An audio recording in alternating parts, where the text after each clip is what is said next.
Good morning. Welcome to Daily Focus. I thank you for joining me this morning, and I hope you're off to a great day. It was a little foggy this morning and a little muggy, and a lot of humidity in the air. But we're thankful for another beautiful day to serve the Lord and to see what He has in store for us. We're in First Corinthians chapter 1. I've entitled this one, We Preach Christ. And so, Paul dealing with the issue of division over personalities. Some were saying, I'm of Paul. Others were saying, I'm of Apollos. Some were saying, I'm of Peter or Cephas. Others were saying, and I'm of Christ. And Paul is saying, listen, is Christ divided? And so in verse number 12, now this I say, that every one of you saith, I am of Paul, and I am of Apollos, and I am of Cephas, and I of Christ. Is Christ divided? And then he asked some questions. Was Paul crucified for you? Did Paul baptize in his own name? Was this all about Paul? Was this about Apollos? Was this about Peter? Is Christ really divided? I mean, back to what I said yesterday, there ought to be a unity about God's design. There ought to be a unity in what God has clearly said. And some of the nuances in how things are done and what is the best path or the most effective way can be debated and worked through. But we ought to be united on what God has said. And the same thing, Paul is saying, we should be united around Christ. This isn't about Paul. This isn't about Peter. This isn't about Apollos. And it's not about you, and it's not about me. Life is about Christ. And Paul said, I didn't come to baptize in my own name. And in fact, Christ didn't even send me to baptize.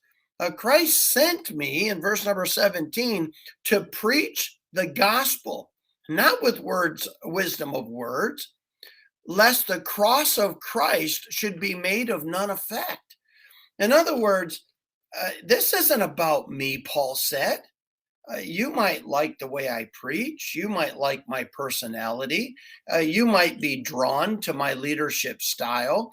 You may be thankful for something that God used me to accomplish in your life, whether it was to lead you to Christ or to teach you principles that would lead to victory over sin or maturity in your Christian walk and an understanding of God's program. God may have used me in your life, Paul says. I might have even baptized you like I did Gaius and Crispus. But he said that's not the issue. That will never be the issue. I'm thankful that God uses people. But our unity and our life does not become around any person. Our here on earth, our unity and our oneness comes about the fact that we are here to exalt Christ. We're here to preach the gospel of Jesus Christ.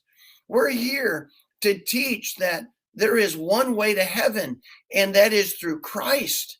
There is one way to live in the Christian life, and that is to be conformed to the image of Christ.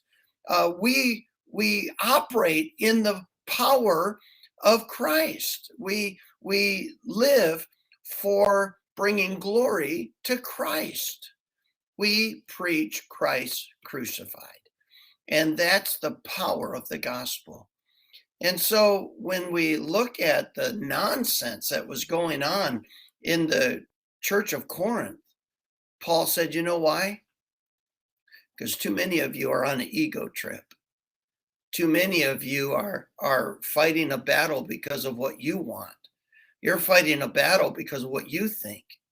You're creating a battle because of how you feel. You're creating division because of what you prefer or an agenda that you would like to see done. And Paul said, that's foolishness. That's carnality.